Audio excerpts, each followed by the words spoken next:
All right, welcome back for another episode of Carnivore Trades. Today is Monday, January 23rd, 2022. If you're not done so already, please give the video a thumbs up, like, comment, subscribe to the channel. Come find me on carnivoretrades.com for swing trading alerts and analysis. Anyways, very interesting day here for the markets. A couple of key levels hit, mainly in the NASDAQ. We'll get into that in a second, but you can see here lots of in the first half of the day, not much volatility. In fact, really just kind of an uncontested float higher here.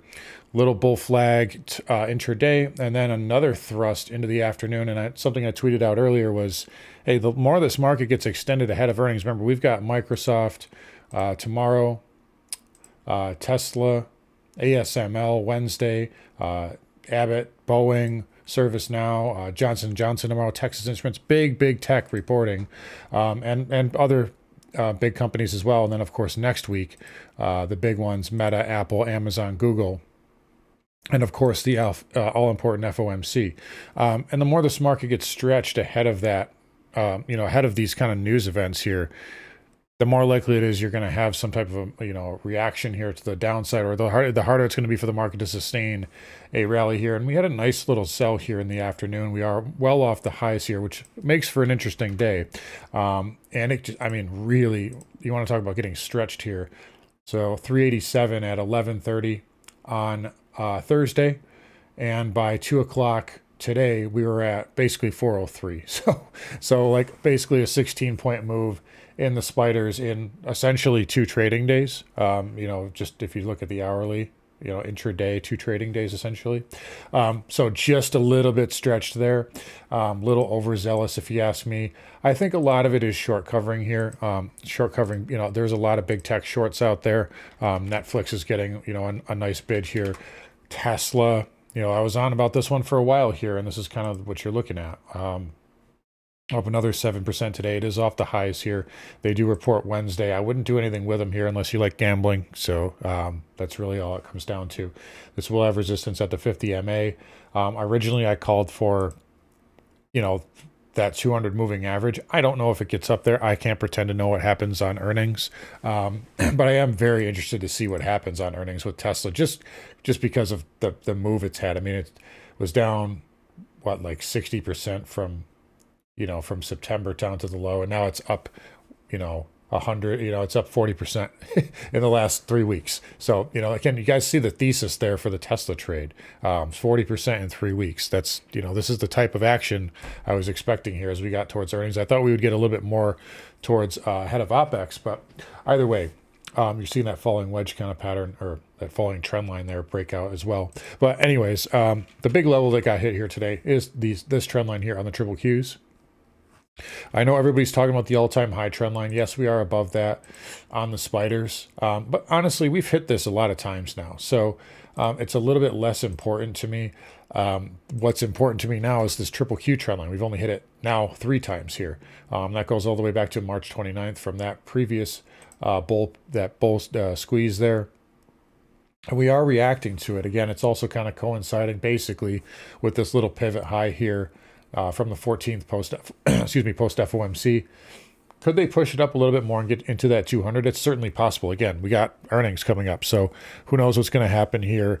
I can't pretend to know how the market's going to react. All I can say is the more we trade up ahead of that, the more, the harder it is to justify those price levels. If you're bullish, you want the market to be down, ahead of kind of an anticipated news event here. So that's really all I can say about that. It's also hard to say too, because we have a lot of big earnings, big players reporting this week, but then immediately the market's going to have to look right back over to the Fed, which is going to be next week. So how much does that really, I think we may be in for some chop shop here is basically what I'm trying to say. But big move here for the market here, and for the most part, it's holding the gains. We are backing off a little bit. As long as the volume remains light, and as long as the semiconductors hold up really well, which they have, so big 4% move there on the semiconductors. This might want to go to 245. And again, we have some semis reporting Abbott, Lam Research this week as well. Intel, I think, is on Thursday. So obviously that'll be moving. But again, you'd prefer to see this down ahead of earnings, not up. So that's the little caveat there. But as far as You know, what's going to happen tomorrow, I don't know. We're probably sideways a little bit. I would anticipate the market kind of just waiting on Microsoft to report. But in any case, we'll watch those levels here. That is resistance on the triple Qs. So that is something that piques my interest, obviously. And then the spiders here. Everybody's going to be talking about the trend line. Oh, it's a breakout to all-time highs. We're going up to all-time highs. I'm not going to pull it up again because I've done it a bunch of times last week. But again, just because you break a trend line doesn't mean that the downtrend is over with. It just means that trend line is broken. But again, there's plenty of historical precedents for this. Just go back and look at any bear market. Anyways, so spiders, decent day here. We close in about a half an hour. Looks like we're holding the gains for the most part, and we are getting a bounce off of that previous yellow trend line there, which was that gap fill. Also, essentially that double top there. So we'll see what the market does moving into earnings tomorrow. Russell 2000 a little bit on the weaker side. So again, a little bit of a micro red flag here. You want to see the NASDAQ is leading, so that's a good thing. We also want to see the Russell leading, and the Russell is not making a new high here. So a little bit of a micro red flag here moving forward. You want to see a risk on, and this is not that currently. Dow is softer, only up 0.5%, and again, now working on kind of like a daily inside bar here. I don't really care about the Dow. It's price cap weighted, it's blue chips, so this doesn't really bother me as far as risk, and you do have lower highs there, but it is worth noting. We'll just point it out there for what it's worth there. The Dow is now down a little bit, or I should say not performing as well. Anyways, we mentioned the semis again, 245. That's the big level that I have for it right now. So we'll see if that can get up there. Again, earnings will probably dictate that. IGV getting up to that 200 moving average. I think it wants to pierce it. I told you guys that last week. I think we can get up at least to this double top here. So that's going to be right there, 279.11, you know, and then you've got this big gap window just above that. So there's a lot of resistance up here on the IGV, but I do think it has a chance to pierce at least that 200 moving average there. But again, cloud software holding up relatively well right now. Can't say it has any problems at the moment. Transports, another little micro red flag here. No higher high. So it doesn't mean it can't make one tomorrow if we're up again. I mean, it's not that far away, but we've been looking for this for a while, right? So the transports, they've been leading, and I've been telling you guys, watch. If the transports start to underperform, the spiders hold up, that's your signal that the turn is coming around the corner here. So watch for that there. Little slight divergence between the transports and the spiders. One day doesn't make a trend, doesn't mean it's, you know, we got to go all in short right now. I'm not saying do anything like that, but just these little things you got to notice here about the market. Another thing to notice here is the yields. So 10-year is actually up decently.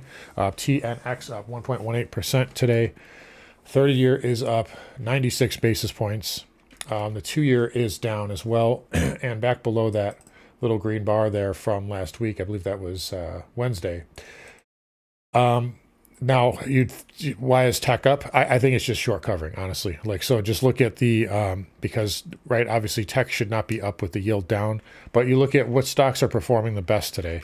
Tesla, Netflix, you know, even like some of the small one, like Shopify is having a big day, up 8%. A lot of those really beaten down growth names, stocks that are heavily shorted, even Apple, you know, up nicely here. Stocks that are beaten down are rallying. So I think it's more of a pre-earnings move, but it's worth noting that if and when earnings shakes out and nothing super bullish comes out of it, and the yield is still rising, that's going to be a problem. So keep your eye on that. Right now, I don't think it matters because, again, shorts are covering here just ahead of earnings and maybe putting hedges on. So just something to watch there, but the yields are moving up here a little bit, and we'll keep an eye on that moving forward. Anyways, home builders flipping to underperform here. Again, just like the transports, no higher highs there. Again, maybe it can still get up to 68.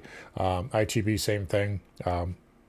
Little lower high there. Again, one day doesn't make a trend, but it is noteworthy as they have been the leaders the last couple of months, really, and now they're kind of backing off. VNQ here also a lower high. Again, I do not like this. I know this is a decent bull pattern here, but I don't like it on the weekly, below all those moving averages there.